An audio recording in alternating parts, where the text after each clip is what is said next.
Well, people can't wait to get out for this holiday weekend. An estimated 2.5 million are expected to fly over Memorial Day weekend. But the FAA is warning travelers about an increase in bad passenger behavior. Very serious. They say in a typical year, they see up to 150 formal complaints.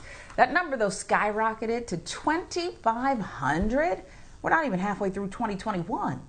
Joining us to talk all about it is Sara Nelson, the International President of the Association of Flight Attendants. And good morning, Sara. Welcome back to BNC. Good morning. Thank you. We love having you on. Yeah, because, you know, despite your smiling, beautiful face, there are problems in the air, okay? We reported about the Southwest passenger. This was ugly, Sara. Allegedly knocked a flight attendant's 2 teeth out last Sunday. I mean, can you give us an idea of what else these flight attendants who are just doing their job are facing in the air?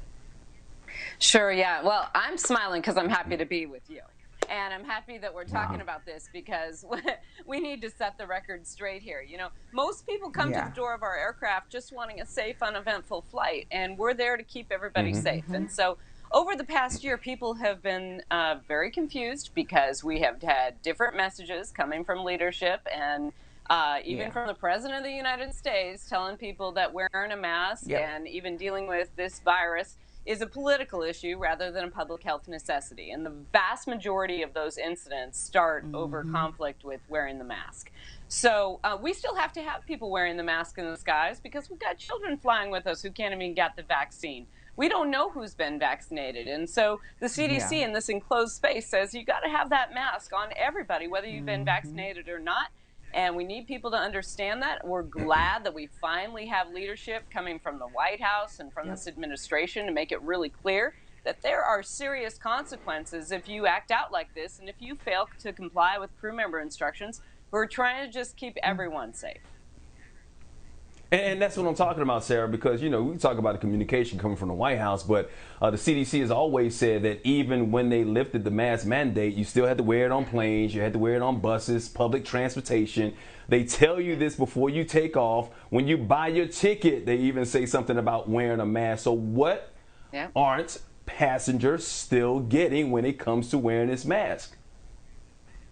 Well, like I said, it is, they have been led to believe that this is an issue of conflict, and issues in our society typically bubble up onto the plane, but little problems on a plane can become big problems really fast. You know, we tell everybody you have to wear your seatbelt because clear air turbulence can throw you to the ceiling, you can land on other people and hurt other people. We don't say, if you don't really believe that the seatbelt's going to help you, then it's up to you whether or not to wear it. No, you got to put it on. You got to put on that oxygen mask when it drops down. There are certain rules in aviation. You don't get to bring your gun or your knife. You're going to have to take your shoes off. You're going to have to, you know, you're going to have to go through some process to show that you are safe and secure. And that goes along with your behavior, too. What we see now is that through these conflicts, there is so much pent-up anger. And frankly, people are getting stuck together in these planes because the airline industry demand is just back at about 60%. It's only leisure travel. What that also means is that the vast majority of people kind of don't know what the process is to fly. We're looking forward to having business travelers back because they kind of know what the deal is, and it's helpful to have people who understand the program. But, you know, the conflicts on board and the aggression towards flight attendants has got to stop. People are getting fined. The FAA just fined somebody $63,000 last week, the highest fine ever. And they are facing now a federal felony as well, and they're going to get kicked off. They're not going to be able to fly on our planes anymore. So the airlines are taking action against these people as well. We got to spread the word. Calm down. Calm down, everybody. We have got to get through this pandemic together. We all have to do our part. And in aviation, people have to take safety for granted in order to buy a ticket and fly. So what they're also doing is they're putting my job in jeopardy with this, too. Because if people think this is all that's going on planes, they're going to take a second thought about whether or not they want to buy a ticket. Yeah, you're right. And it's scary, especially if families want to travel. We had it up on the screen, but, you know, FAA says, listen, there's going to be criminal charges here. You could be facing that. The fines that you mentioned, 35,000 lifetime bans from airlines. I want you to answer if this is enough of a deterrent. And also, you mentioned the anger, Sarah. Are people showing up like this? Or perhaps does something need to be done in the air about cocktails flowing? I know that's something that, is talked about from time to time. Yes. We are telling our companies, and there was a pause on alcohol sales on the planes, but that is starting to come back. We've got alcohol sales in the airports. There was a pause on that too. We believe the government needs to step in here and say, all right, until we get this under control, no more alcohol for anybody. Because in most of these incidents, even though they may start over the conflict with the mask, it's usually alcohol that's involved as well. And that heightens the problem. And so we don't need it. For a couple hours, you can do without a cocktail. Yeah, look, we need to point out that masks aren't the only issues. We're living in a divided society, a lot of racial tension. You got to deal with those issues as well. But you also have to worry about, the flight attendants and their safety. You don't want to see that happen where that Southwest flight attendant lost 2 teeth, bloodied face with a fight, going back and forth.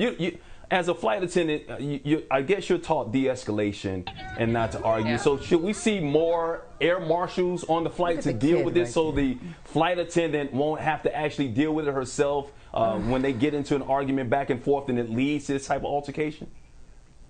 Well, listen, we would love to see more air marshals on board. We asked for that well before this time. Those air marshals are there to protect the flight deck. They are there to make sure that no one is entering the flight deck and using the plane as a weapon. That's their primary job.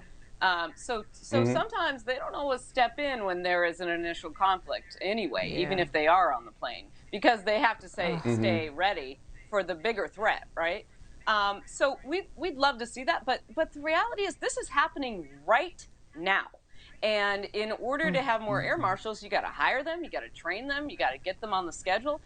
We need to deal with this right now. So removing that alcohol, getting more aircraft up in the air so that we're not completely jammed in together and we've got no space to deal with. A lot of times when we de-escalate, we will use space. You're going to sit over here and you're going to sit over here. And that's one of the things that we will do. But when we have nowhere else to put people, it really hampers the tools that we have on board to be able to deal with this.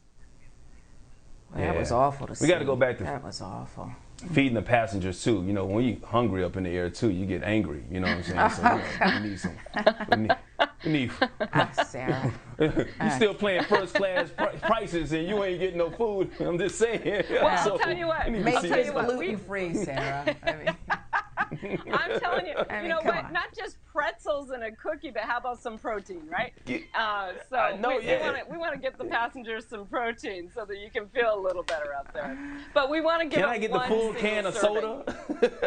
You can get the full can of soda. I'm not asking for the alcohol. Oh my goodness! You give me a little sip of water and a pretzel. Hey, this is a 5-hour flight. Come on. That little movie and this little pretzel ain't going to do for me. No, on a serious note, stay safe, Sarah. We appreciate what you're doing. We got to keep the friendly skies friendly, man.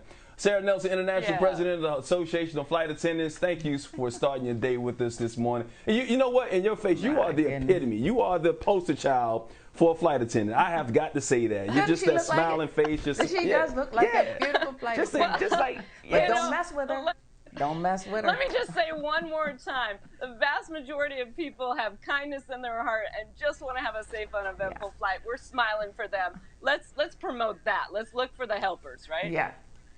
I agree. Right. Even when they're hungry, free to fly Sarah. around the Even when country. they're hungry. Yes. Thank you, Sarah. Feed the passengers. Thank you. Feed them. Thank you. All right. Ask about the food. You take care. Man.